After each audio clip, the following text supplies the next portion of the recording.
If you are in any way a fan of Series of Unfortunate Events by Lemony Snicket, and you saw the new Netflix trailer for the upcoming show, then this is probably how you reacted.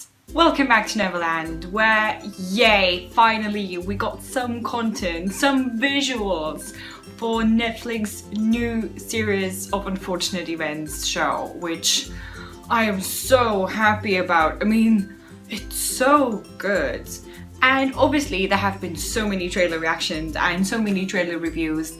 So what I want to do today is maybe kind of shift your attention to a couple of details that you might have missed watching it the first time. First of all, for all of those of you who are not too familiar with the books or have not had too much experience with experimental literature or media, the metafiction in this trailer is strong. I mean, really strong.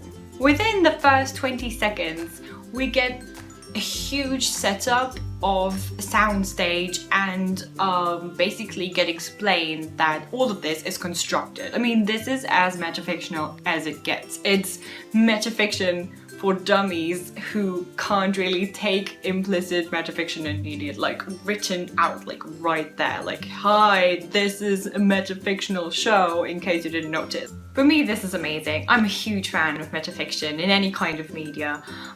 If you've seen my video about The Weekenders, you'll know that already, and you'll also know that I'm writing my MA thesis on metafictional media for children or narratives for children, and I'm actually having a look at The Weekenders and a Series of Unfortunate Events. So for me, this is really cool. One thing that I've noticed though is that the way they are pointing towards their constructedness is kind of not super correct, because have a look at the camera here and you'll see that, I mean, this is probably not the camera they use to shoot the series, right? They probably use like super cool, important, like new gadgets. Or then of course, is the camera itself just a prop for the filming of the series, right?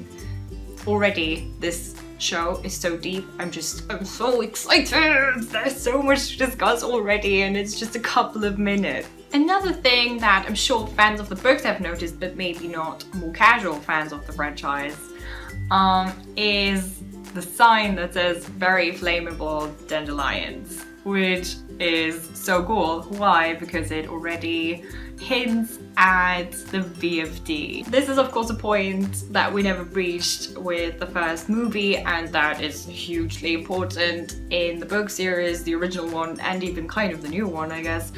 And it shows us that they're gonna go far, or at least are planning to go far with that series, kind of trying to dig into that, and I hope they're gonna be complex about the VFD, perhaps even give us new information about the VFD, right? And I hope just Netflix does the complexity of the VFD and everything justice, right? Because we want the complexity that they managed to get through in the book series for, you know, young readers to be there in a series for all ages too.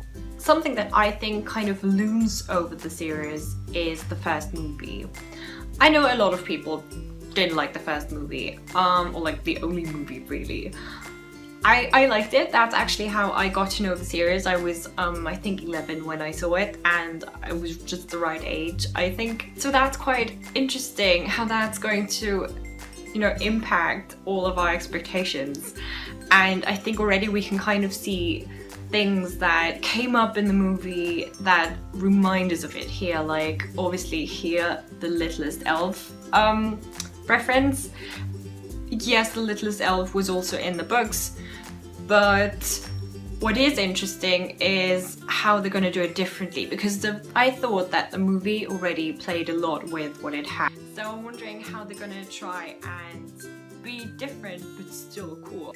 Another thing that reminds me a lot of the first movie is everything we've seen so far of Count Olaf, played by Neil Patrick Harris. We see the costume here, and that looks a lot like something you'd see in the first movie.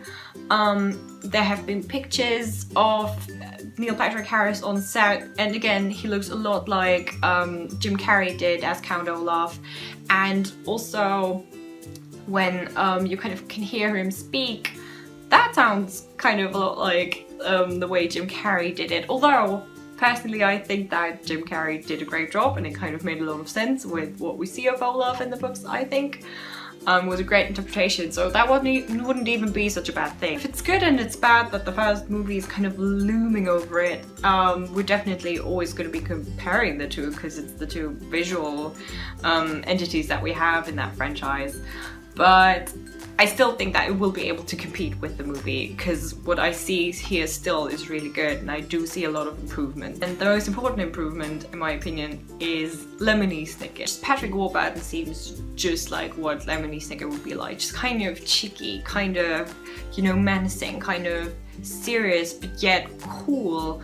At the same time, I think there's a couple of pictures like that one where you can just kind of see his eyes, and it's not just about him saying a couple of funny but interesting things like using wordplays, but you know, in his eyes you can just see a lot of depth, in my opinion. Like, he's an actor who can play with his eyes, and Lemony went through a lot, and there is so much emotional turmoil in that series that Lemony's very much involved with, right?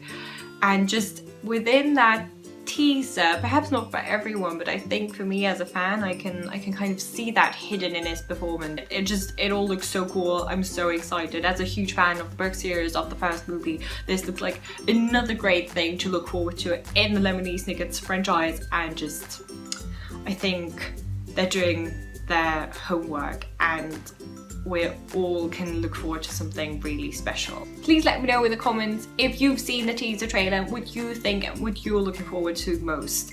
As always, you can like the video if you liked it, you can subscribe if you want to see more of me and children's entertainment, you can follow me on Twitter or on Tumblr for new updates on my videos as well as children's entertainment, and thank you so much for watching. Bye!